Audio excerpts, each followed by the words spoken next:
You're listening to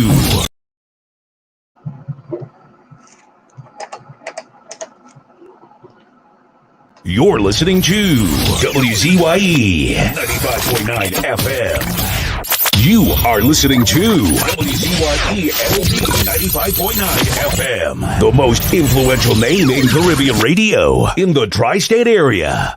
Broadcasting from East Orange, New Jersey, the most influential name in Caribbean radio, WZYE 95.9 FM.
And of course, let me say a special hello to all the WZYE 95.9 FM listeners. Yes, people. We are back with you. It's In the Village with the DAG Triplets on WZYE 95.9 FM. And of course, we come to you every Tuesday, Thursday, and Saturday from 7 to 9 p.m. That's Tuesday, Thursday, and Saturday from 7 to 9 p.m. And let me bring in no other than the Storm Boy, Diana Waveney Benskin McDonald. Lord, Diana, forename. welcome. I'm in trouble. Hello, everyone. Nice to see you. Hi, Anselm. How are you? Hello. I good. Yeah, let me bring in the love child, Tommy, the outside child. Pleasant good evening. Good evening. Good evening, Tommy. How are you doing? How's family today? Oh Lord, Wolverine, behave yourself. We have plenty rain down here, but it's all kind of rain, but it's like rain or hammer down here. Diana, you have to behave yourself. Stop storming. Diana is storming down here, girl. You're storming. We getting rain for so, but they say rain like peas. You know they're saying that. Like, and tonight, boy. Tonight, Keisha come in. Let me see what time Keisha come in, boy. Keisha was inside early tonight, boy. We have a new person, Troy Smith. Yeah, I realized that Keisha come in 5:43 years, boy. Wolf wanna know what I have for him tonight. I have a book for you tonight, Wolf. A book. Yeah. Wolf had to read a book. You had to go woof and read a book. You had to read a book tonight, Wolf. Lana, welcome. Albert. Keisha, welcome. Steve Trini Lopez. Woo. Yes, Steve Trini Lopez, welcome. Keisha, welcome. Lana, do you have your guest in the background yet, Ansel? Remember, they are no, not tight. yet. Not yet. Okay. Not Troy Skate. Smith. Troy Smith, where are you from, Troy Smith? Troy Smith new, right? Troy Smith, where are you joining us from? You know, we like to know our new people where they're joining us from. Where are you joining us from?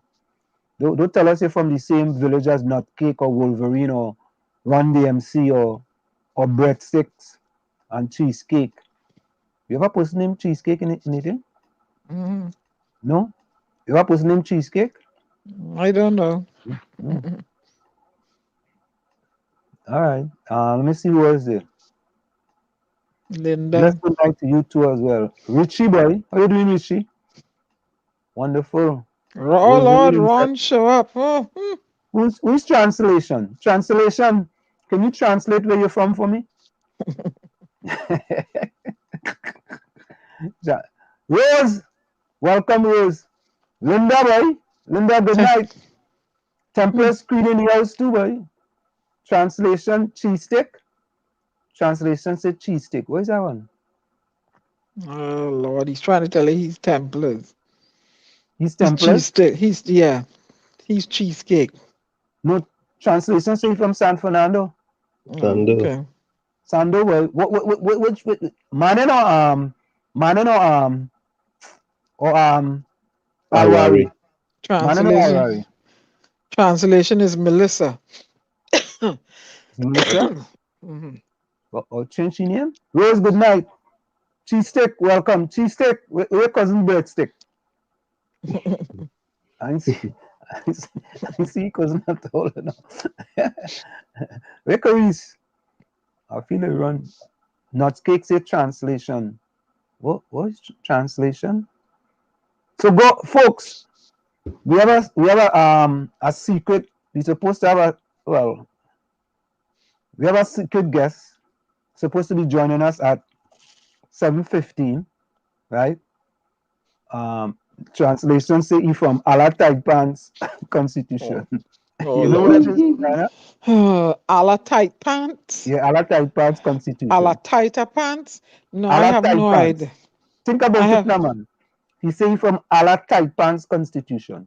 Think about which member of parliament you think will wear tight pants. Faris Al-Rawi. Oh Lord. Faris Al-Rawi. Yeah. So it's oh dear. And and rental. Wolverine say ala tight pants and ala rental. All not easy, you know, boy. My dog. My dog. My dog is it's you translation. Linda, welcome as well. Linda Gibson. Welcome. Lana say all the food names. She's gonna change her name to Hot Doubles. Yeah. Run DMC. Hi Sarah. Loyalty is hi Sarah. That your people, Diana? Yeah, loyalty. Yeah. Who's she loyalty to? That's a young lady. My special case. All right. One of them in your ministry. Yes, one of my ministry. Yes. All right. No problem at all. And Rose, enough love to you too, from all of us. And Rose, I want to say Rose, daughter, give me a beautiful godson named Jeremiah. Oh, he's a charmer. Oh, I have to go see him and they're giving him up. So I'm a new godmother, y'all. Nuts Cake and Ron and all you men in the chat. I have a beautiful godson named Jeremiah. Correct is right, man. Linda, welcome. Good night, Templars. Look, Ulrich, you put up one comment, and how you gonna see if you pop one comment? You just pop a comment. And he pouting already. You pop one comment and you put. Ulrich, hello. Wait. He's in Shogunas. Hello, Ulrich. Yeah, you say special hello to Ulrich. Let me say hello to Ulrich. Let me say hello, Ulrich. Hold on, Let me say hello to Ulrich. Hello. Hello, Ulrich. ULRIC, Ulrich. Thank you. Look, you think you want to go, self. Ulrich, hello. Vonnie, good evening, boy. Vonnie Roberts inside. Hello, Vonnie. Oh, cheese stick show up. No, cheese stick was always there. Oh. Yeah, look, run. Ulrich, everyone, can we please say hello to Ulrich? Can everybody in the chat please say hello to Ulrich? Yeah, please. Please, can we all please? Wolverine, say hello, Ulrich. Loyalty, please say hello to Ulrich. Cheese stick. He's special. Please say hello to Ulrich. Wolverine, please say hello. Mark Daniel, 𝗵𝗃𝗄𝘃 Creed, Rose, Lana. Please, Ulrich, please say hello to Ulrich. Yeah. Mongs, how you doing? Mongs inside, boy. Mongs there too. Yeah, oh, boy, they're inside early tonight, boy. They can't wait for that. Yeah, Nutscake, say hello. Nutscake, give the man a hello with five O's. Yeah, O's. Thank you. Cheese stick, Ulrich. Cheese stick. Richie, say hello. Ulrich, come on, man.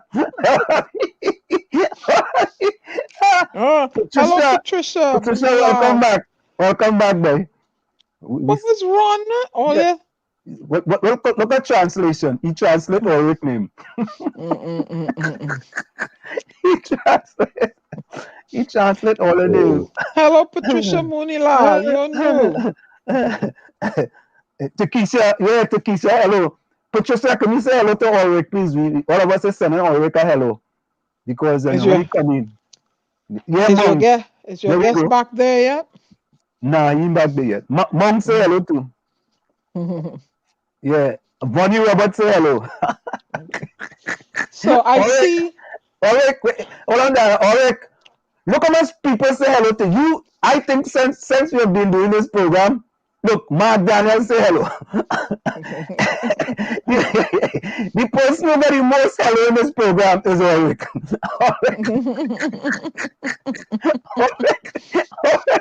You say you like real bacchanal. No, it's not bacchanal. You see comment.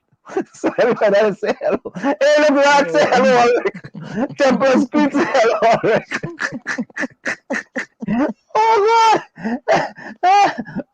Oh God. I tell you, the most hello. Patricia Munila say hello, Ulrich. Hello. Ulrich blushing. Yeah, that's making blushing now. The man get more than anything else, and he blushing now. What is that? What is that emoji there from 𝗵𝗃𝗄𝘃? He crying? Is that crying or smiling emoji? What is that one there now? He laughing. Oh, that's a laughing one. Okay, all right. He fall over laughing. Oh yeah, but not cake. Oh, you know the man blushing. I don't know man does blush. Man does blush. I want to want to feel nuts. He gone on Sandy Grande. Well, I feel nuts. He's coming late. Oh, he's coming late. All right. Yeah, Rose, good evening. Yeah, boy. Vonnie's right, you know. Or you get a ministerial welcome, boy. But anyway, Slim, I see they stopped some person from entering Trinidad. Yeah. Let me bring that up. Where I had that one? Here we go. Right here. Let me listen to that one. We different. We real different. Boy, we anal. Well, Andrew, Nathan, imagine the frustration of having to take a flight while grieving the loss of a family member, arriving in that country only to be turned away because your vaccinations were mixed. I just want to go home and bury my mother and take care of her final wishes. That's all I want. Sitting over a table of documents, 𝗵𝗃𝗄𝘃 does not understand why he was denied entry to Trinidad and Tobago, where he grew up, for his mother's funeral. This is ridiculous. I'm here for my mom's funeral. I'm actually executor of her estate. And this isn't a vacation. I literally have to be there. His mother died June 30th. 𝗃𝗃𝗄𝘃 and his siblings flew down for the funeral last week. They'd all been vaccinated against COVID-19. Each had negative COVID tests and filed their information with the government of Trinidad and Tobago. When they arrived in Trinidad, there was a problem with 𝗃𝗃𝗄𝘃's vaccination record. It was checked to the supervisor, and they found out that because I have a mixed vaccine, I wouldn't be allowed to go there. Freddie had received a shot of Pfizer in April and Moderna in June. We got our vaccines based on Health Canada recommendations. We took whatever we can get. Just yesterday, Federal Health Minister 𝗵𝗀𝗀𝐻𝐿 said the government is working on a document that would allow Canadians to prove vaccination abroad. On the Health Canada website, they continue to recommend against international travel, and in a statement to CTV, they said, in cases where travel is absolutely necessary, it is important to familiarize yourself with the entry requirements of your destination jurisdiction. According to the government website of Trinidad and Tobago, entry to the country requires a negative PCR test that is no more than 3 days old, and vaccinated visitors do not have to quarantine in a hotel for 2 weeks. Also, vaccines must be World Health Organization approved. While both Pfizer and Moderna are approved, there is no definitive recommendation on mixed doses. Everybody I spoke to, they can't do anything. Preddy is not able to wait 2 weeks because of work, and it would cost about $3,000, so he came home to Canada. Now he says he feels stuck as he was very close with his mother. None of us wanted to be there because it's not home without my mother. But he is fearful that he won't be able to say goodbye. And at this point, the funeral for Preddy's mother is scheduled to possibly be on Monday. He's fearful that if nothing can happen before then, that he will be forced to miss it. Reporting live, I'm Sean Leathong. Nathan, I'll send it back to you. So I mean, let me welcome Brittany from Backup. Brittany Williams, welcome. And as well as Curtis Monteshard, welcome as well. I did a little research, right? And this is what I came up with. I came up with something here. Let me see it here. Hold on.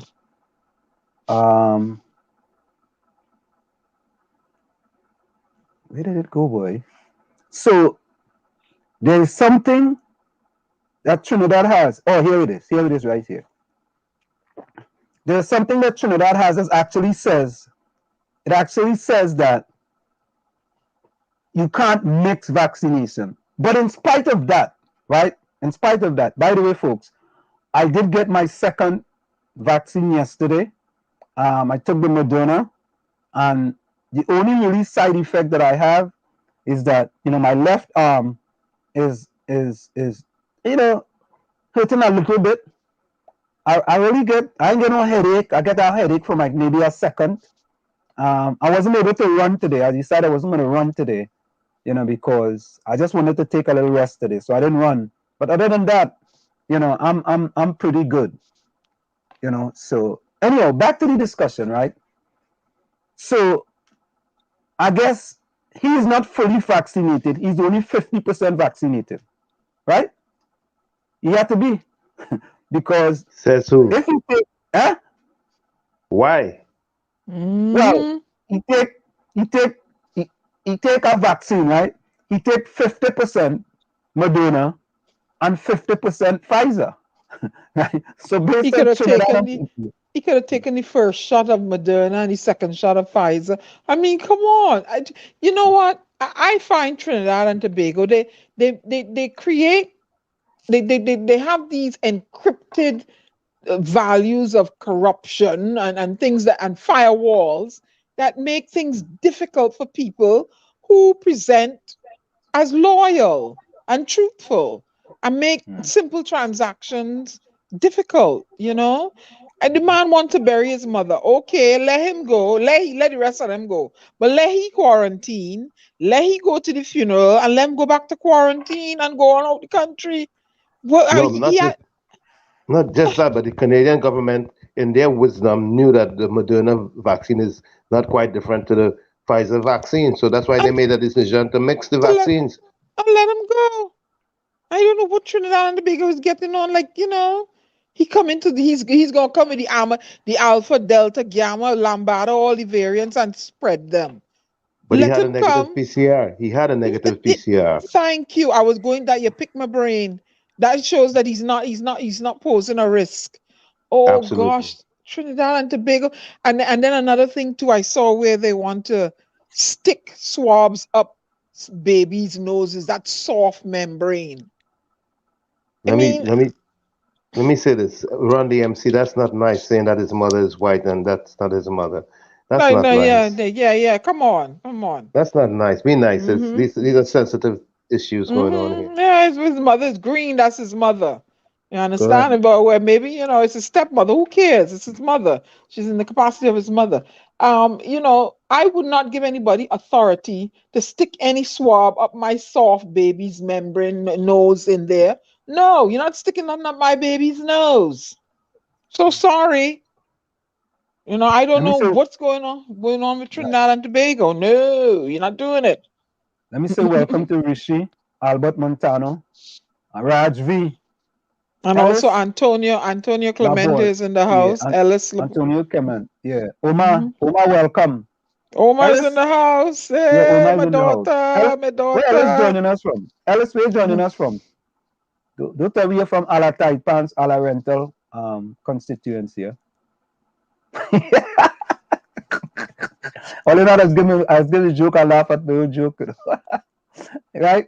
We're from Did you see is your guest in the background yet? No, he ain't there yet. Yeah, so I was making joke, but it could only be wicked and evil. It could only be wicked and evil that you in a country and you come to bury your mother,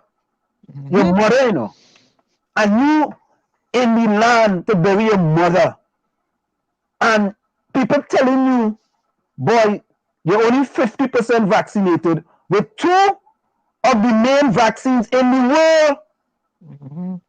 In the world, not just Trinidad and Tobago, but these are 2 main vaccines in the world. Trinidad don't have no Moderna. They have Pfizer, but Pfizer is only for special people in Trinidad. You understand? And why in the world wouldn't somebody have some sort of compassion and look and say, you know what? At least this fella have a negative PCR test. He has 2 vaccines. He has Pfizer, he has Moderna. It's highly unlikely, right? He will be a detriment to the people of Trinidad and Tobago. With a negative PCR test. With a negative PCR test. Boy, when we have lost, let me say this, this regime here under Dr. 𝗧𝗂𝗲𝘆 has no compassion. Nope. And to think about it, Donna Cox telling people they're greedy, people starving, and the Minister of Social Development telling hungry people how they're greedy. And then we have people who defending that. And defending and say, well, that's not what she really mean. But wait now, when you say greedy, what do you mean? You are fool? When you say greedy, what do you mean? And then these people have to understand, boy. What's on your mind comes out your mouth. And if a person come to Trinidad and Tobago with a negative PCR test and 2 vaccines, and all you have to do that person go on a plane and go back to where they come from. Imagine a fella journey from Trinidad back to Canada. Just imagine that. Imagine that now. Imagine that. Yep. Evil. Imagine Dr. 𝗧𝗂𝗲𝘆 or anybody. Something like that should happen. And you go into a country. You fly to Uganda. Let me go to Uganda. And when you reach Uganda, Ugandans tell you, the government tell them, nah, you see them 2 vaccines here? That Pfizer and that Moderna, you mix and match, partner. We ain't accepting that. You have to go back and go and take another Moderna, right? Or no, which one you have to take now? The Pfizer, if you take the Pfizer first. Which one you have to take now? You have to take the Pfizer. Or could you take the Moderna? Think about it. I don't know. Look. One thing is for sure. The people would never forget how they were made to feel. They would never forget how they felt in these years. I don't care how long it takes, but yeah, we're not gonna ever forget how we felt about Trinidad in these years. Nope. Let me say hello to Haley. Haley, welcome. Albert Montano, welcome. Ellis been here before, right? I think Ellis been here before. No board. Yep. Ellis been here before. Ellis, what constitution? What constitution? Constituency. What constituency you from? Oh God. Yeah, welcome. So you know, it's all kind of thing with the vaccine talk and this, that, and the other. And I tell people, I don't tell anybody whether you should take or not take the vaccine. That's a personal choice. Yes. And people have to decide for them own whether they want to or want not to take the vaccine. You know, I leave in people, because none of us should decide for an individual the things that they're going to put in their body. You know, whatever they want to put in their body, you know, they have that right to this. And no government should mandate and penalize somebody, penalize people if they decide they don't want to take the vaccine. That should not happen. And to me, that's unacceptable. Right? Hey, Ellis from Caroni, boy. Caroni, whoa, Ellis from Caroni, boy. I got one pot spoon. That's all right. Ron going in the corner and kneel on rice grain. Yeah, that's where you going. Let Ron in the corner like little Jack Horner.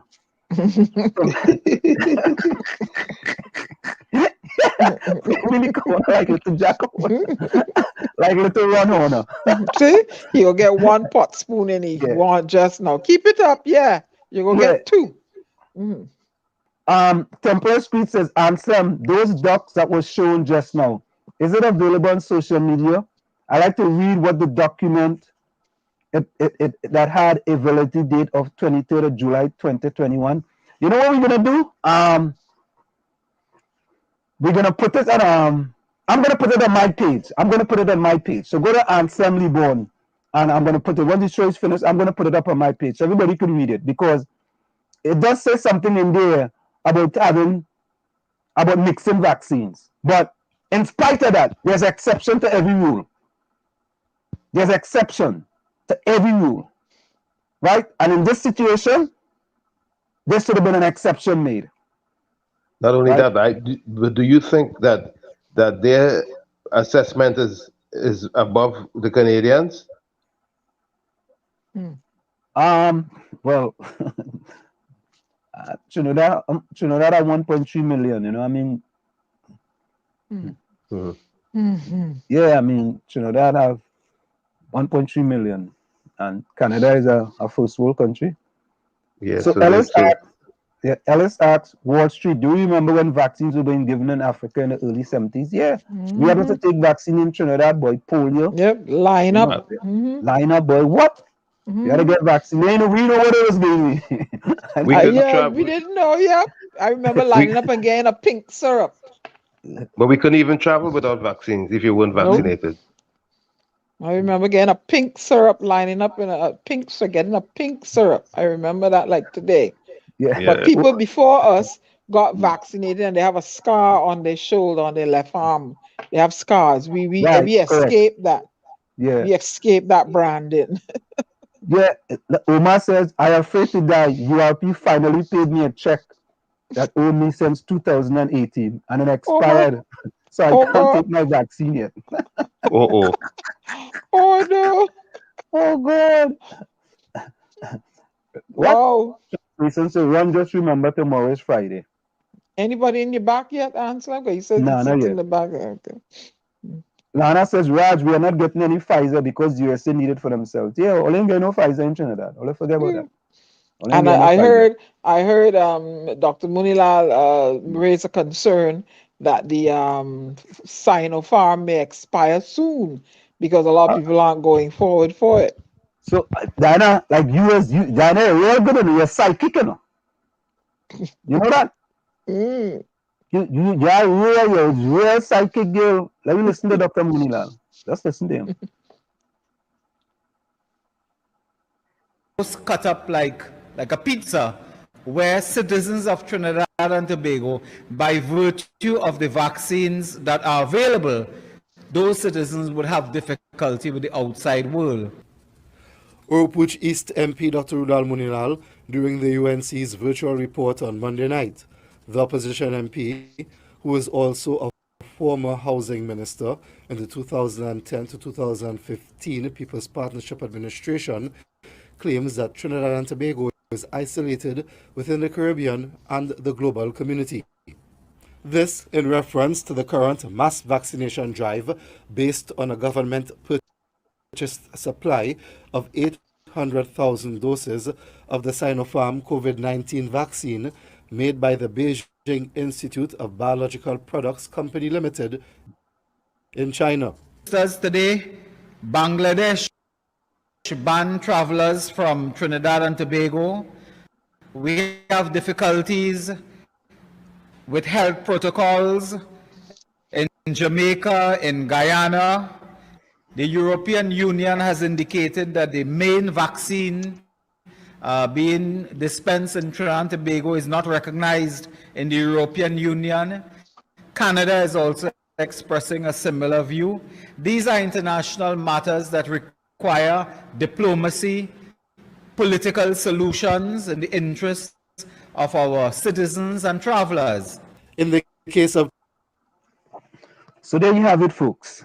I don't know, boy. I don't know, let me read some quick comments in April. Nobody in the back of there now, we're still waiting. Send them a message now. I'll have to come out and come. All Yeah, right. that's all right. Yeah. Let me say hello to 𝗪𝗶𝗀𝗀𝗃𝗍𝗆, welcome. Linda says I was in Trinidad in 2017 and got a yellow fever vaccine. Yeah, in 2017? What? I didn't know they were still giving out vaccine in 2017. Let me see who else says here. Let's say this vaccine isn't protecting us from anything. I don't know. I don't know about that, nah. I think it's protecting. I mean, it protect. It's not protecting you from getting COVID-19, but it seems to be protecting you from getting it fatally, so to speak. So Rishi, welcome. That's the other 𝗪𝗶𝗀𝗀𝗃𝗍𝗆. Hello, DAG Triplets. Pfizer and Moderna are both mRNA vaccine. Mixing is not a problem. The health minister said you can mix AstraZeneca and Pfizer, and that is allowed in Trinidad. All right. So Wolf asked a question. If you mix Moderna and Pfizer, you can't you can't enter Trinidad. Yeah, that's a different question. Anyway, we cannot ignore the fact that there are some issues with the vaccine. You know, some side effects, and some people having stroke and heart attack and dying with blood clots. We cannot ignore those facts. They seem to want to brush that and put it on the carpet.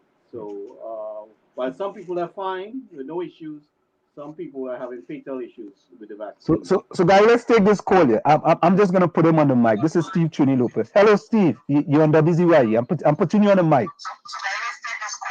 Yeah. Take off your computer in the back. You have your computer on in the back. Take it off. All right. I'll move from there. Yeah. All right. You hearing me there now? Yeah, I'm hearing you. Yeah. I have a big problem here, man. Okay. Can you give me a location to go Florida Mall where they're giving the PCR test? But they also say I have to take it on a Tuesday. Okay. Which means to say it will expire Friday morning, so I cannot get to go on a plane. Okay. I find that is too damn ridiculous. It's 5 places I went already and they tell me the same thing.